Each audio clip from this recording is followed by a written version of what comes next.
ఏంటి నత్తనడకలో పెళ్లి ముహూర్తాలు టైం అయిపోతుంటేనే. పదండి పదండి పదండి. మంగళసూత్రాలు ఎవరు తెస్తున్నారా? మాస్టర్ తీసుకొస్తున్నారు కదా. నేను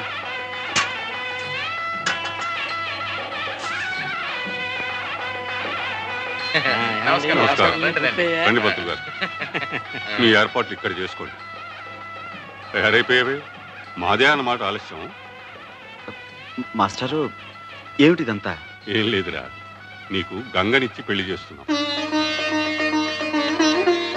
మాస్టరు అల్లుడు, గంగను పెళ్లి చేసుకున్నా నువ్వు ఊహించే ఇబ్బందులేవి రావులేరా, భయపడకు. అవునరా, నీ మేనల్లుణ్ణి ఎంత ప్రాణప్రదంగా చూసుకుంటున్నావో గంగకి తెలియని విషయం కాదురా. కానీ ఇప్పుడు ఆమె కొత్తగా తెలుసుకున్నది, నువ్వు పెళ్లి చేసుకుంటే నీకు పుట్టే సంతానం మీద తీపితో ఆ పసివాణ్ణి మరిచిపోయి నిర్లక్ష్యం చేస్తానేమోనని నీకు కలిగిన భయం. అందుకే తనకి సంతానం కలగకుండా ఆపరేషన్ చేయించుకుంది.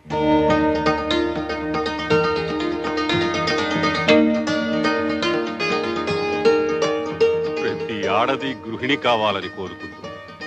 తనకు పుట్టిన బిడ్డకు మాతృమూర్తి అయి తరించాలని తపస్సు చేస్తుంది.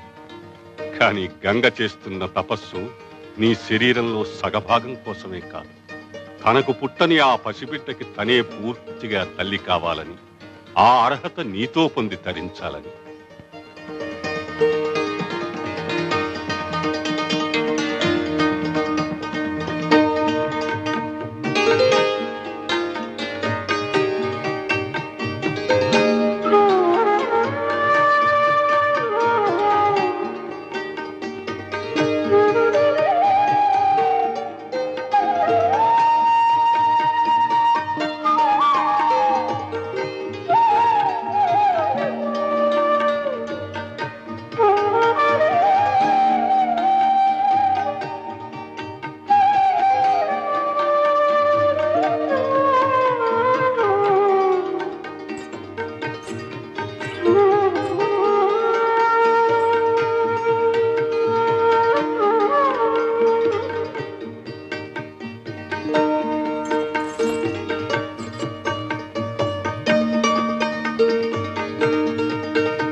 నన్ను పెళ్లి చేసుకుంటావా?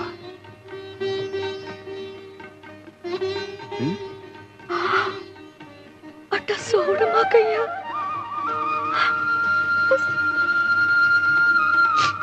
పిచ్చిదానా, నువ్వింత త్యాగం చేసిన తర్వాత ఓ పురోహితుడు, బాజా భజంత్రీలు, మంత్రాలు, ఈ తతంగం అంతా కావాలా? ఆ దేవుడే దగ్గరుండి పెళ్లి జరిపించడు. సాంబయ్య, సాంబయ్య, సాంబయ్య! ఏమిట్రా? ఏమిటి? ఏమైంది? సాంబయ్య, గోవింద్ గారు కొట్టుకు నిప్పంటించాడు. అర్థం వచ్చిన వాళ్ళందరినీ నరికి చంపేస్తానని బెదిరిస్తున్నాడు.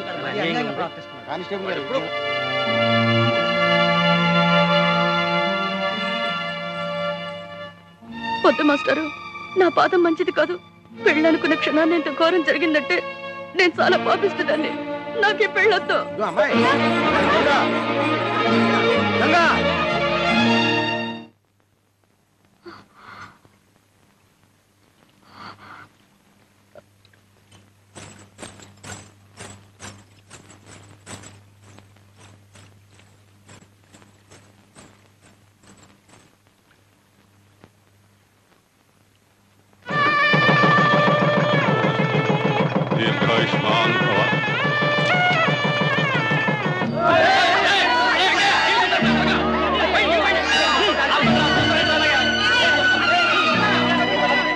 వీడి కొట్టును కాపాడటానికి పోయి ప్రాణం మీదకి తెచ్చుకున్నాడు బాబు.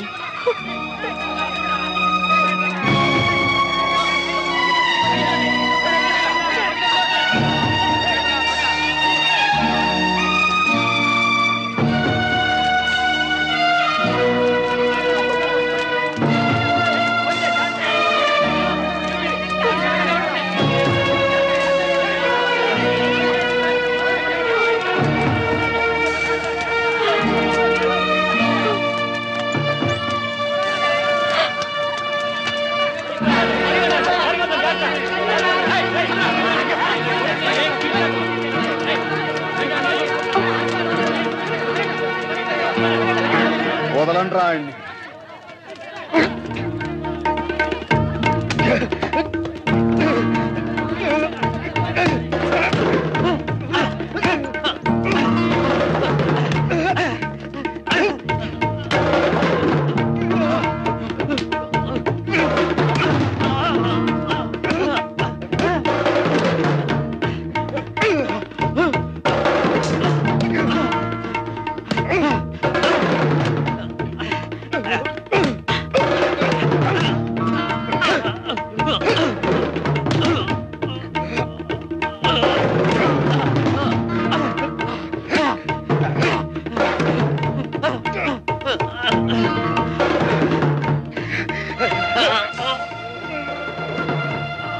మామగారు మామగారు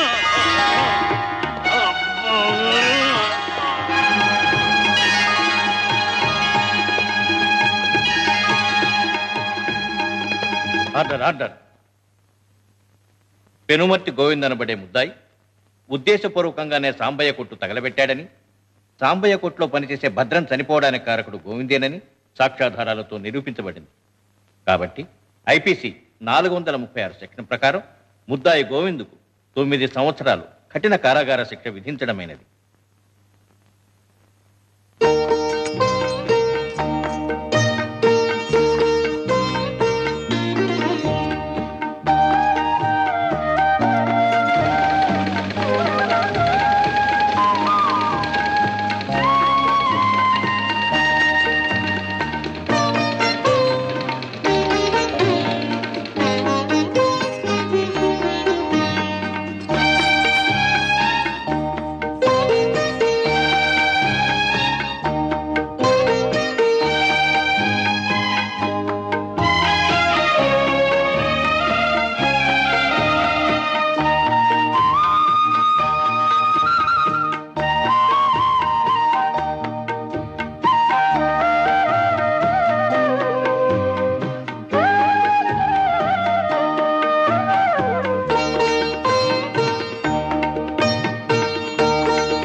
hello, royal shoe mart proprietor Sambasivarao గారి మామగారిని, Kondagopuram Kanakalingam, retired constable of India speaking.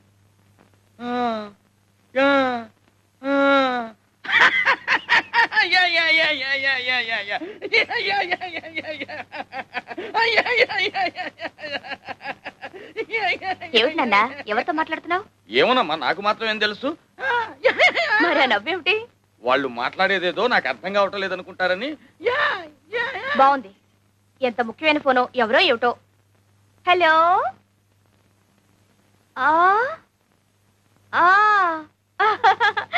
Yeah yeah చిన్నా. యా యా చిన్నా. Yeah yeah Chinna.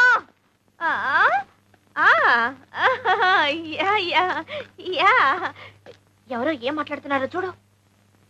Hello. Yeah, this is my father సాంబశివరావు's house. What you want? Which number you want? Sorry please, wrong number mummy. Wrong number నాన్న. ఇందాక నుంచి వాడికి phone లో చెప్తుంది అదేనమ్మా. అనుకున్నాను. వస్తున్నానండి తాత. ఏమిటి గంగా, ఈవేళ కూడా కోటు గుండి కొట్టలేదు? మర్చిపోయింది స్వామి, అయినా మీకున్నది ఇది ఒకటే నా కోటు. బీరువా నిండా బోల్డ్ ఉన్నాయి. ఇవాళకి ఏదో ఒకటి వేసుకోండి, సాయంకాలం కల్లా. ఇలా అంటూనే 3 రోజులు గడిపిస్తావు. నీకు పని మీద చదవలేదా? నా మాట మీద గుర్లేదా? డబ్బు అంటే లెక్కలేదా? అబ్బా ఏమిటండి, లేదా లేదా లేదా, ఉంది ఉంది ఉంది. ఎక్కడ ఎక్కడ ఎక్కడ?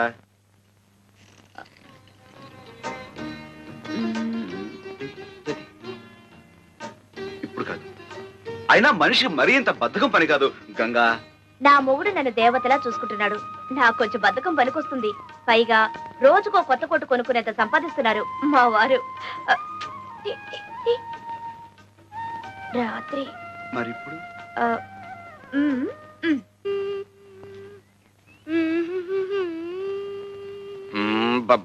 స్కూలుకు టైం అవుతుంటే ఏమిట్రా కోచ్ చేస్తూ పద, బస్సు వెళ్ళిపోతుంది. నేను బస్సులో రాను, బస్ ఎక్కనంతే. బస్సు ఎక్కకపోతే నా వీపు ఎక్కుతావా? ఇదెక్కడి కూడా వరా నాయన. ఇంట్లో కారంగా బస్సు ఎందుకు ఎక్కాలి? మా నాన్న కాల్లో తిరగట్లా? మీ నాన్నంత అయ్యాక కార్యం కర్మరా, విమానాలు ఎక్కుదురా. రా, రా, రా, రా, రా, రా. నా మాట వినరా బాబు. ఏంటి మామగారు రోడ్డు మీద ఆటలో ఏం పాటలేదు? లేదు అల్లుడు, చిన్న బస్సులో వాళ్ళ పక్కన వీళ్ళ పక్కన కూర్చుని స్కూల్కి వెళ్ళాలంటే నామోషిగా ఉందట, సిగ్గుపడుతున్నాడు. చూడండి మామగారు, స్కూళ్ళలో పిల్లలకు యూనిఫామ్ అంటూ ఎందుకు పెట్టారో తెలుసా మీకు? ఉన్నవాడు లేనివాడు అనే హెచ్చు తగ్గులు పిల్లల మనసులో కలగకుండా ఉండటం కోసం. ఎరా చిన్న, నీకు బస్సులో వెళ్ళడానికి నామోషిగా ఉందా? అవును. అవును, మొన్న జరిగిన పరీక్షల్లో నీకు ఇంగ్లీష్లో ఎన్ని మార్కులు వచ్చినాయి? 9. ఎంతకి? 100కి. తెలుగులో? 6. లెక్కల్లో? 7. నువ్వు సిగ్గుపడాల్సింది ఇలా మార్కులు తక్కువ వచ్చినందుకు, అంతేగాని బస్సులో వెళుతున్నందుకో నడిచి వెళుతున్నందుకు కాదు. మామగారు తీసుకెళ్ళండి. చిన్న, సాయంత్రం త్వరగా ఇంటికి వచ్చేయండి. అందరం కలిసి సర్కార్ మ్యాజిక్ షోకి వెళ్దాం.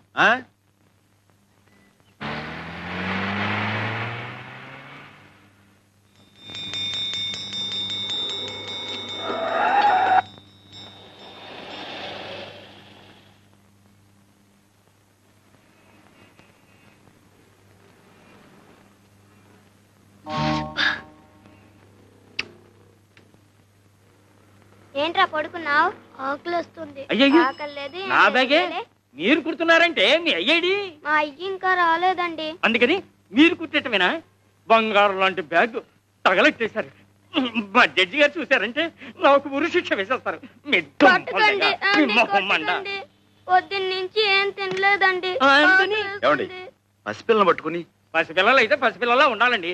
ఎవరు ఇలా కొట్టమన్నారు? ఎవరు నాశనం చేయమన్నారు? ఏమండి, అది తీసేసి మళ్ళీ కుట్టిస్తామని మీరైనా చెప్పండి. మళ్ళీ కుట్టిస్తానంటుందిగా, ఇవ్వండి. ఏం కొట్టడం అండి బాబు? రూపాయో ₹1 గుంజేయడానికి వేస్తున్నారు. ఆకలి పీనుగులు. ఇటువంటి నేను బాబు కుట్టిస్తాను. బాబు, మీకు ఈ పిల్లల మీద జాలి కలుగుతుంటే వాళ్ళ కడుపులకింత తిండి పెట్టించండి, అంతేగాని నా బ్యాగ్ మీద మాత్రం ప్రయోగం చేయొద్దు. మీరేం కంగారు పడకండి. మీకు నచ్చకపోతే మరో కొత్త బ్యాగ్ కొనిస్తాను. అలా కూర్చోండి. ఏమండి, వద్దండి, మీకు చేత కాదు, చాలా కష్టమైన పని. నాకు చేత కాకపోతే నేర్పుదు గాని నేర్చుకుంటాను. నేర్పడాలు నేర్చుకోవటాలు నా బ్యాగ్ మీదేనా? గొప్ప పనిమంతుడివే. ఏమిటో అనుకున్నాను, చెయ్యి మహవాటంగా తిరుగుతోంది. ఎవరు బాబు తమరు?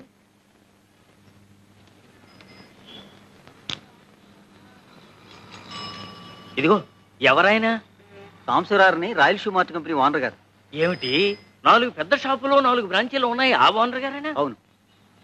భలే కుట్టారే. నమస్కారం సాంబశివరావు గారు. ఇదిగోండి మీ బ్యాగ్. సరిగ్గా ఉందో లేదో చూసుకోండి. బ్రహ్మాండంగా ఉందండి. ఏం ఇవ్వాలో ఏమిటో. ₹1. ఆహా. షూ ₹5. ₹5. అలాగే. ఇవ్వండి. మా చిన్నబ్బాయి టైపు షార్ట్ హ్యాండ్ పాస్ అయ్యాడు. తమరు ఏదైనా ఉద్యోగం ఇప్పిస్తే. అలాగే, తప్పకుండా చూద్దాం. నమస్కారం బాబు. కాసేపు కొట్టు చూస్తూ ఉంటారండి, నేను మాకెళ్ళి భోంచేసి వస్తాం. తప్పు, 2 రోజుల నుంచి అన్నం తింటలేదండి. మా అయ్య వచ్చి డబ్బులు లాకెళ్ళిపోతాడని ఇడి భయం. మీ అయ్యా ఎక్కడో తాగి తిరుగుతా ఉంటాడండి. డబ్బులు కావాల్సినప్పుడు వచ్చి తీసుకెళ్తాడు. మీ అమ్మ? మా అమ్మ చచ్చిపోయిందిగా.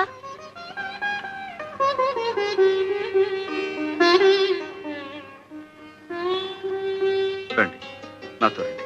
ఎక్కడికి? మీకు ఆకలి అవుతుందన్నారుగా, నువ్వు ఇక్కడే ఉండి వీళ్ళ నాన్న రాగానే మన ఫ్యాక్టరీ తీసుకురా. ఎక్కండి. ఓ శ్రీనివాసరావు, మేము తెలుగు వాళ్ళమేలే. ఉత్తర హిందూ దేశ యాత్రలు చేసుకుంటూ ఇలా వచ్చాం. నువ్వేమిటి ఇక్కడ యాత్రకు వచ్చారా? లేదండి, మేము ఇక్కడే ఉంటాం. ఏమిటి, ఇక్కడే పుట్టి ఇక్కడే పెరిగి ఇక్కడే ఉంటున్నారా? అవునండి. ఏ ఆధా కేజీ బనావు భాయ్. అరే రే రే, నీకున్న విద్వత్తంతా ఇక్కడ ఇలా గంగపాలు చేసేస్తున్నావా? అక్కడ కృష్ణ, గోదావరి, పెన్న, కావేరీ నదులుండగా అయినా ఇప్పటికీ మించిపోయిందేం లేదులే. ఇద్దరు డబ్బులున్నాయా? ఉన్నాయండి. ఏ మ్యాంగో 1 కేజీ బాంధవ్. అచ్చా సాబ్. నీకు మ్యూజిక్ డైరెక్టర్ కేవీఎం తెలుసా? మామ మహాదేవన్ మూగ మనసులో శంకరాభరణం మ్యూజిక్ కట్టాడు. తెలీదండి, మాకు ఆ సినిమాలు రావు కదా. అయ్యో, అదే కదా నా బాధ. ఏం పర్వాలేదు, నేను మామ చాలా సన్నిహితం. ఆయన ఏం హను అంటే నేను ఏం మామ అంటాం. ఫోన్లో హలో హలో అనుకోవటం, నేను స్వరాలు చెప్పటం, ఆయన రాగాలు కట్టడం. ఆయన నేను నీ పాట ఆయనకు వినిపిస్తాను. బాలు బిజీ అయిపోయాడుగా. ఆయన ఎవరండి? అదే కదా నా బాధ. నువ్వు ఇక్కడ గంగ పక్క నుండి పోయావు, నీకు ఈ విషయాలని తెలియటం లేదు. బాలు అంటే ఎస్పి బాలసుబ్రహ్మణ్యం, మన ఆంధ్రుడే. ఇప్పుడు ఇండియాలో మకుటం లేని చక్రవర్తి ప్లేబ్యాక్ లో. మే ఇద్దరం ఫ్రెండ్స్లే. వాడు నన్ను ఏమిరా హను అంటే నేను ఏమిరా బాలు అంటాం. ఫోన్లో హలో హలో అనుకోవటం, కొట్టుకోవటం, తిట్టుకోవటం, కసురుకోవటం. వాడి మధ్య బిజీ అయిపోయి తెలుగులో పాడలేకపోతున్నాడు. అంచేత నీ చేత పాడిద్దామని. నువ్వు గనక మా అమ్మగారు తెలుసు. ఏం హనుమాన్లు, బాబుకి ఏదో చెప్తున్నట్టున్నా? ఏం లేదమ్మా. బాబా అమ్మా, నువ్వు ఇంటికెళ్ళు. తాతయ్య నానమ్మ కంగారు పడుతున్నారు. అలాగేనమ్మా. మీ ఊరగాయలు వద్దు బాబు. అమ్మా, అయితే అప్పటి నుంచి ఇన్ని సంవత్సరాలు ఇక్కడే ఉంటున్నారా అమ్మా? అవును. అక్కర్లేదనుకున్న వాళ్ళకి దగ్గరగా ఉండే కన్నా తెలియని వాళ్ళ మధ్య కలో గంజో తింటూ బతకడం గౌరవం అనుకున్నాం. మావయ్య అత్తయ్యతో ఇక్కడికి వచ్చేసాం. ఆ గంగాభవాని పుణ్యమా అని బాబుకు సంగీతం నేర్చుకునే చక్కటి అవకాశం దొరికింది. నానమ్మ, ఇంతవరకు ఎంత డబ్బు పోగైంది? ఏమిట్రా రోజు అదే ప్రశ్న? ఏ మేమేమైనా తినేస్తున్నామనా? అది కాదు నానమ్మ, డబ్బు సరిపోతే మనం మనూరెళ్ళి సంగీత భారతి మొదలెట్టచ్చు కదా అని. ఓహో అదా. That is your grandfather's department. ఆయన అడుగు. ఎందుకు? బుగ్గ మీద ఇలా తప్పని కొట్టి నవ్వటానికా? అసలు తాతయ్యకి నమ్మకమే లేదు నేను కష్టపడి డబ్బు సంపాదించి సంగీత భారతి కడతానని.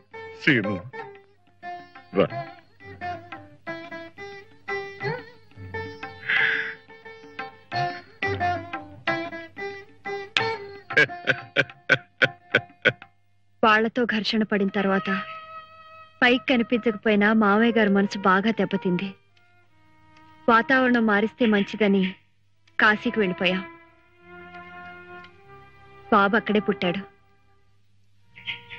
ఆ తర్వాత మామయ్య గారి స్నేహితుడు, ఆయనకి కళలంటే చాలా ఇష్టం, ఆయన కనిపించి ఇక్కడికి తీసుకొచ్చేశారు. అప్పటి నుంచి ఇక్కడే ఉన్నాం. క్షణక్షణం ఒంటరితనంలో ఉండే ఒడిదుడుకులు ఎదుర్కొంటూ బ్రతకటానికి కావలసిన ఓర్పు సహనం నేర్చుకుంటూ ఇలా కాలం గడుపుతున్నాను. కట్టుకున్న భర్తకి దూరమై పాపమే చేశాను. ఆ పుణ్య దంపతులకు సేవ చేస్తూ పుణ్యమే చేస్తున్నాను. ఆ దైవమే నిర్ణయించాలి.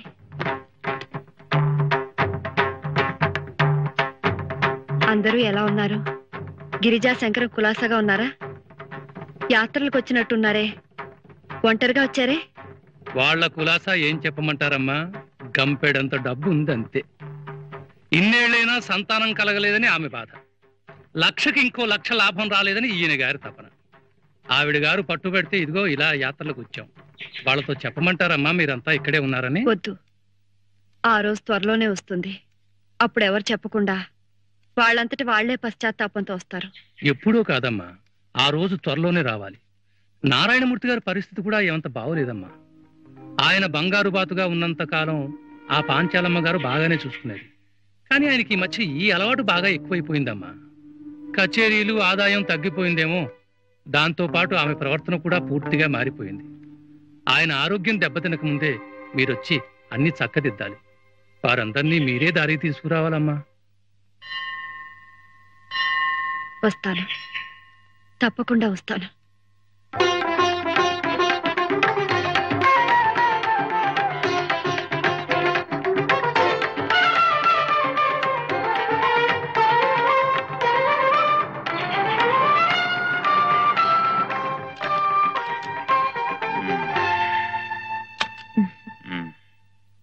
పోనీ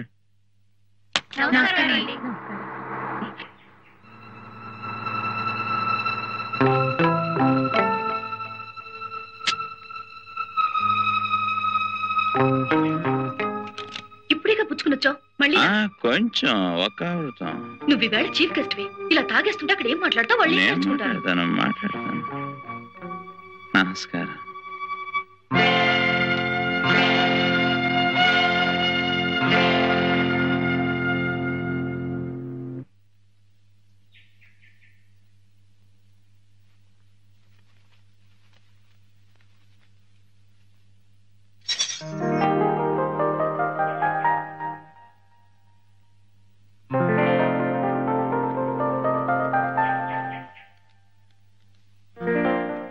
ఇదేనా ఇల్లు? అవునమ్మా, మీరు కోరినట్టుగానే పక్కనే దొరికింది ఇల్లు. ఇంటికి ఆయన పక్క వీధిలోనే ఉన్నాడు. నేను వెళ్ళి తాళాలు తెస్తాను, మీరు లోపలికి పదండి.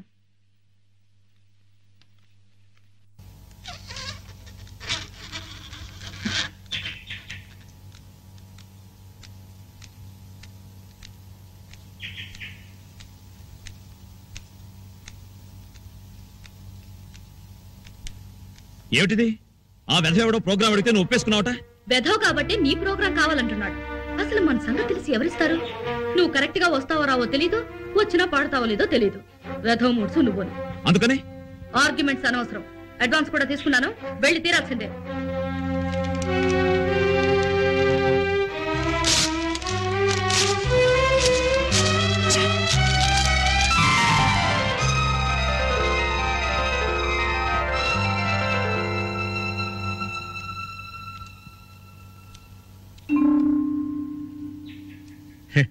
ఇంట్లో ఎవరు ఉండలేదు కదమ్మా, చెత్తా చెదారం అలాగే ఉంటుంది, బాగు చేసుకోవచ్చు. ఇంటి వాళ్ళతో మాట్లాడొచ్చాను, మీరు కూడా ఒకసారి ఇల్లు చూసి ఏం చూడక్కర్లేదు, బాగానే ఉంది. నువ్వు వెళ్ళి బాబుని సామాన్లు తీసుకురా. అలాగేనమ్మా. అందుకే అన్నారు జనని జన్మభూమిశ్చ స్వర్గాదపి గరీయసి అని. మళ్ళీ ఈ గాలి, ఈ నీరు, ఈ వాతావరణం చూస్తుంటే ఇంకో జన్మెత్తినట్టుగా ఉందయ్యా రంగయ్య. మళ్ళీ ఇక్కడికి రావాలన్న కోరిక కలిగింది. అదే 10,000 బాబు. అంతా నీ మనవరాల సంకల్పం. ప్రస్తుతం మేమంతా నిమిత్త మాత్రం. కర్త కర్మ క్రియ అంతా సీతే. ఏమిటో ఈ ఏడాది ఎండలు చాలా విపరీతంగా ఉన్నాయి కదా. ఇక్కడ సాయంకాలం నేను రావడానికి లేట్ అవుతుంది. ఓపికంటే మీరు వంట చేయండి, లేకపోతే క్యారేజీ తెప్పించండి. ఓకే?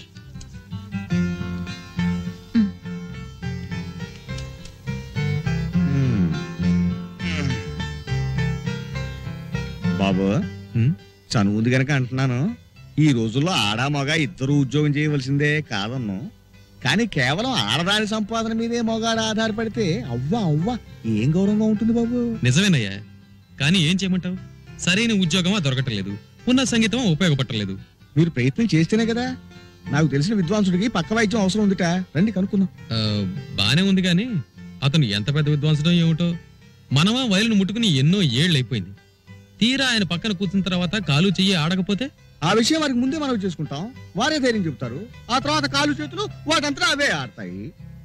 అమ్మ త్వరలోనే నా చేత ఇక్కడ ఒక కచేరీ పెట్టించడానికి అన్ని ఏర్పాట్లు చేస్తోంది. అన్ని అనుకున్నట్లు జరగగానే తెలియపరుస్తాను. అంతేనా, ఇంకేమన్నా రాయాలా? నానమ్మ గారికి నా నమస్కారములు చెప్పవలసింది. నానమ్మకు ఇవాళే పోస్ట్ చేసేసి. అలాగే. బాబు ఎక్కడికి? ఉత్తరం పోస్ట్ చేయడానికి. నేనేస్తాలే, నూరా. రండి బాబు, కూర్చోండి బాబు. అలాగే. అమ్మా, మురళి బాబుని తీసుకొచ్చానమ్మా. చిన్నబాబు గారి పక్క వాయిద్యం వాయించడానికి ఒప్పుకున్నారు. పక్క వాయిద్యానికా? అవును బాబు. ఏంటమ్మా నువ్వేమో ఈ 3 కాళ్ళ బండికి చెప్పటం, ఈయనేమో ఓ 4 కాళ్ళ జంతువుని తీసుకురావటం. అసలు ఆయన్ని చూస్తే సంగీతం తెలిసిన వాళ్ళ ఉన్నాడా? చూ, పెద్దవాళ్ళని పట్టుకుని ఏమిటా మాటలు? తప్పు కదూ. మనిషిని చూసి చెప్పగలవా ఎవరిలో ఎంత విద్వత్తుందో? అయితే నిన్ను చూసి వాళ్ళేమనుకోవాలి? రామదాసు, మన గురించి మురళికి ఏం చెప్పలేదుగా? లేదమ్మా. అలా తెలియకుండానే ఉండాలి. అలాగే బాబు, మీరు ఇక్కడే ఉండండి, నేను వెళ్ళి అర్జెంట్ గా ఈ ఉత్తరం పోస్ట్ చేసి వస్తాను. ఇప్పుడు అర్థమైందా ఆయన ఎవరు? మరైతే నాకు బాబాయ్ అవుతాడు, ఆయనతో ఎందుకు చెప్పొద్దంటావు? చెప్పే అవసరం వస్తుంది, అప్పుడు నేనే చెప్తాను. నువ్వు మాత్రం అతనితో చాలా మర్యాదగా ఉండాలి.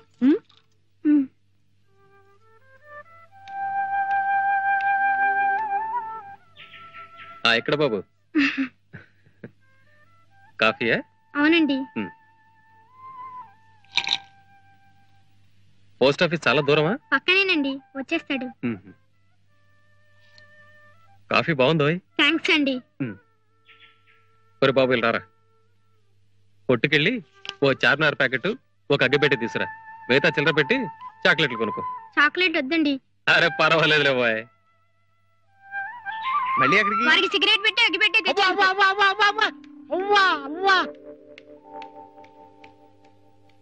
ఒక పండితుడి దగ్గర పక్క వాయిద్యం వాయించే లక్షణమేనా ఇది? అవ్వా అవ్వా, మీరు ఇలా అర్థమైన పనులు చేస్తుంటే మన పని ఎలా జరుగుతుంది? నేనేం చేశానయ్యా? అవ్వా అవ్వా రేపు మీరు పక్క వాయిద్యం వాయించేది ఈ చిరంజీవికే. ఈ విద్వాంసుల చేత పనికిరాళ్ళ సిగరెట్లు అగ్గిపెట్లు నా తెప్పించేది. అవ్వా అవ్వా ఇట్రా ఎవయ్యారు అందస్సు నీకేం వేళకోళం ఉందా? భూమికి జానిలేడు, ఇంకా బొడ్డు కూడా ఉండట్లేదు, వాడికయ్యా నేను వాయించేది. ఇదిగో నేను ఈరోజు వసుదేవుడే కావచ్చు కానీ మరి చిట్టెలు కాళ్ళ పట్టుకోమటం. సార్ సార్ సార్ నా మాట వినండి సార్. నేనే మీ కాళ్ళు పట్టుకున్నాను సార్. మీ బోటి పెద్ద విద్వాంసుల పక్కన కూర్చోవటమే ఓ పెద్ద అదృష్టం. కాదనకండి సార్. ఇంకేమిటండి ఆ పసివాడంత ఇదిగా అడుగుతుంటే? ఏమిటి రావదాసు మరి నువ్వును? కయ్యానికైనా బియ్యానికైనా సమబుద్ధి ఉండాలన్నారు. అందులోనూ ఇది శాస్త్రీయ సంగీతం, 10 మంది మధ్యలో కచేరీ. ఏమన్నా జరిగితే ఒక్క అవకాశం ఇవ్వండి సార్. మీకు నచ్చకపోతే అప్పుడే మానేద్దరు గాని. ఇంకేం మాట్లాడకండి. అది కాదు అవ్వా, రావదాసు. అవ్వా. అడ్వాన్స్ ఇప్పిస్తాను.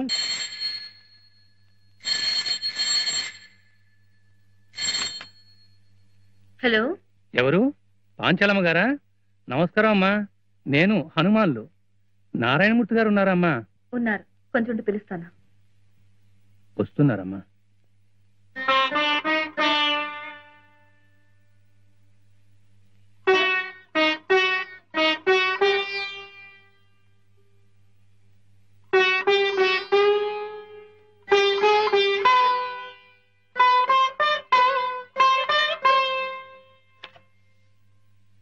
హలో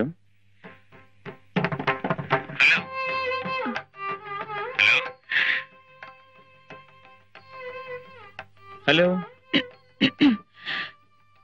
హలో, ఎవరండి? మీకేం కావాలి? మీతో చిన్న పనుంది. కచేరీ విషయం అయితే నాకు ఇప్పుడు వీలు పడదు, కుదరదు. అది కాదండి, చిరంజీవి శ్రీనివాస్ మా అబ్బాయి మొదటిసారిగా కచేరీ ఇస్తున్నాడు. మేము ఈ ఊరు కొత్త. ఇక్కడ విచారిస్తే మీలాంటి పండితుల సమక్షంలో జరిగితే బాగుంటుందని చెప్పారు. అందుకని మీరు దయచేసి అంగీకరించాలి. ఐఎమ్ సారీ, నాకు ఇలాంటి సమక్షాలు పరోక్షాలు ఇష్టం లేదు. దయచేసి ఇంకెవరైనా చూసుకోండి.